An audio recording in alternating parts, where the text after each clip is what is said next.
Hi hello welcome to my YouTube channel.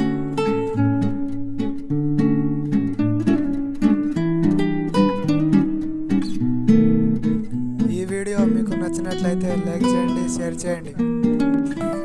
మరిన్ని updates కోసం మా ఛానల్ని సబ్స్క్రైబ్ చేయండి. వీడియోలో మనం ఒక ముఖ్యమైన వ్యక్తి గురించి తెలుసుకోబోతున్నాం. ఆయనే టంగుటూరి ప్రకాశం పంతులు గారు. ఆయనను ఆంధ్రకేసరి అని కూడా పిలుస్తారు. గాంధీ యుగంలో ఆంధ్ర నాయకత్రయంగా ప్రసిద్ధిగాంచిన వారు దేశభక్త కొండ వెంకటప్ప పంతులు, దేశోద్ధారక నాగేశ్వరరావు పంతులు, ఆంధ్రకేసరి ప్రకాశం పంతులు గారు. ప్రకాశం పంతులు గారిని వర్ణిస్తూ ప్రకాశం పంతులు గారు మహారాజసమూర్తి. ఆయన వేషం, నడక, భాష, టీవీ, దర్పం ఈ భావాన్ని స్ఫూర్తింపజేస్తవి అంటారు. విద్యార్థి దశలో దుర్భర దారిద్ర్యం అనుభవించారు ప్రకాశం. 12వ ఏటనే తండ్రిని పోగొట్టుకున్న ప్రకాశాన్ని ఇమ్మనేని హనుమంతరావు నాయుడు చేరదీసి నాయకుడిగా తీర్చిదిద్దాడు.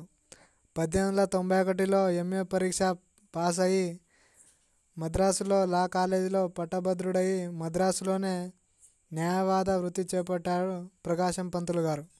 ఆయన న్యాయవాదిగా మంచి పేరు, డబ్బు సంపాదించారు.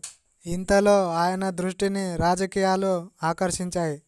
1919లో గాంధీ మహాత్ముని పిలుపుని అందుకుని సత్యాగ్రహంలో పాల్గొన్నారు. 1921లో న్యాయవాద వృత్తిని విసర్జించారు. అదే సంవత్సరంలో అఖిల భారత కాంగ్రెస్ సంఘ కార్యదర్శిగా ఎన్నికయ్యారు.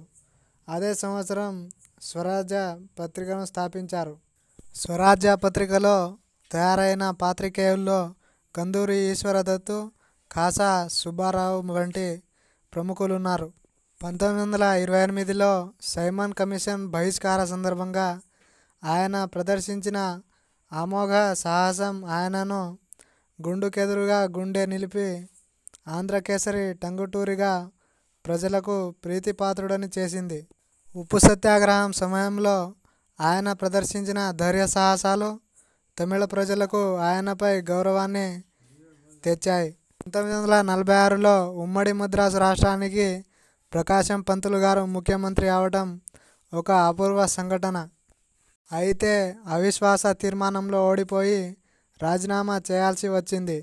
ఈ అనుభవం ఆంధ్ర రాష్ట్ర ముఖ్యమంత్రి అయినప్పుడు ఆయనకు పనికి వచ్చింది.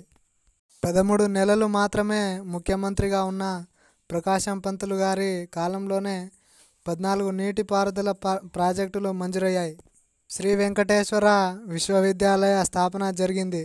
కేంద్రం సహాయం చేయడానికి నిరాకరించిన కృష్ణానదిపై ప్రకాశం కట్టించిన ఆనకట్ట ప్రకాశం బ్యారేజ్గా ఈనాటికి పిలువబడుతోంది. ప్రకాశం పంతులు గారి మంత్రివర్గ కాలంలోనే నాగార్జున సాగర్ నిర్మాణానికి తగిన చర్యలు పూర్తయ్యాయి.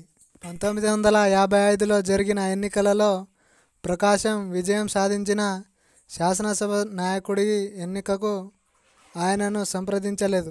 ప్రకాశం పంతులు గారు ఏనాడు పదవుల కోసం పాకులాడలేదు.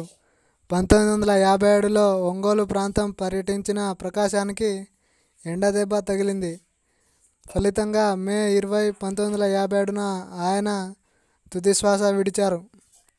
నిస్వార్థ సేవకు ప్రతీకగా నిలిచిన ఆంధ్రకేసరి విగ్రహాన్ని మద్రాసు నగరంలో ప్రతిష్ఠించారు. 1968లో హైదరాబాద్ అసెంబ్లీకి ఎదురుగా ప్రకాశం విగ్రహాన్ని అప్పటి ముఖ్యమంత్రి బ్రహ్మానందరెడ్డి ప్రతిష్ఠింపజేశారు. విగ్రహావిష్కరణ చేసింది అప్పటి స్పీకర్ శ్రీ నీలం సంజీవరెడ్డి గారు. ప్రకాశం గారి హయాంలో ఉప ముఖ్యమంత్రిగా పనిచేశారు. ప్రకాశం పంతులు గారి పాలనలో గల వేగము, బాధ్యత, ప్రజా సంక్షేమం మరే ముఖ్యమంత్రిలో చూడబోము అని సంజీవరెడ్డి గారు ప్రకాశం గారికి నివాళులర్పించారు.